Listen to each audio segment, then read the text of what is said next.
মা বাবার সাথে সর্বাবস্থায় সদাচরণ করা সন্তানের কর্তব্য। কোরআনে মাজিদের অনেক আয়াতে এবং অসংখ্য হাদিসে এই বিষয়ে গুরুত্ব আরোপ করা হয়েছে।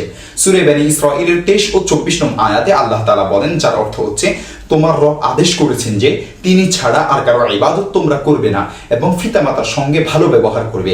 যদি তোমার বর্তমানে তাদের একজন বা উভয় ভার্থক্যে পৌঁছে যায়, তবে তুমি তাদেরকে উফ বলবে না এবং তাদেরকে ধমক দিবে না, বরং তাদের সঙ্গে নম্রভাবে কথা বলবে, সদ্ব্যবহার করবে।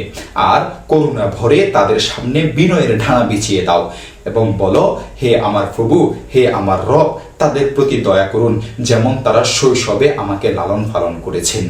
আবু বকর রাদিয়াল্লাহু তাআলা আনহু থেকে বর্ণিত, রাসূল সাল্লাল্লাহু আলাইহি ওয়াসাল্লাম ইরশাদ করেছেন, আমি কি তোমাদেরকে জঘন্যতম কবিরা গুনাহ কি তা বলবো? এভাবে এই কথাটি 3 বার বললেন। তখন আমরা বললাম, ইয়া রাসূলুল্লাহ, অবশ্যই বলুন।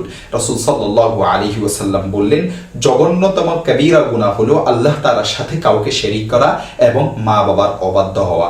দেখতে পারেন সহিহ বুখারী হাদিস নং 5976, সহিহ মুসলিম হাদিস নং 87। এই বিষয়ে আরো বহু আয়াত ও হাদিস রয়েছে।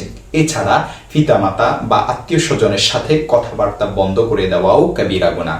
এতে আত্মীয়তার সম্পর্ক ছিন্ন করার গুনাহ হবে।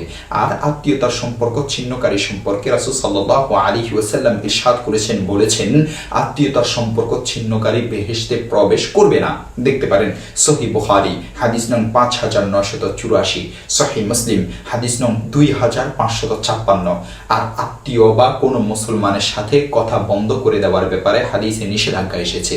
রাসূল সাল্লাল্লাহু আলাইহি ওয়াসাল্লাম ইরশাদ করেছেন, কোন মুসলমানের জন্য অপর ভাইয়ের সাথে 3 দিনের বেশি সম্পর্ক ছিন্ন রাখা বৈধ নয়।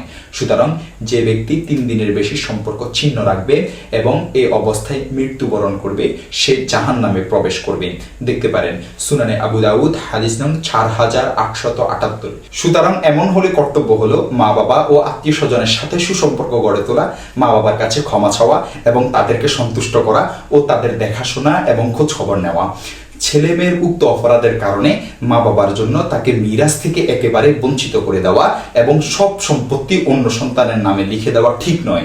হাদিস শরীফের মধ্যে এসেছে, রাসূলুল্লাহ সাল্লাল্লাহু আলাইহি ওয়াসাল্লাম ইরশাদ করেছেন, যে ব্যক্তি আল্লাহ তাআলার কিতাবের নির্ধারিত মিরাস থেকে কাউকে বঞ্চিত করলো, আল্লাহ তাআলাও তাকে জান্নাতের মিরাস থেকে বঞ্চিত করবেন। নাউযুবিল্লাহ।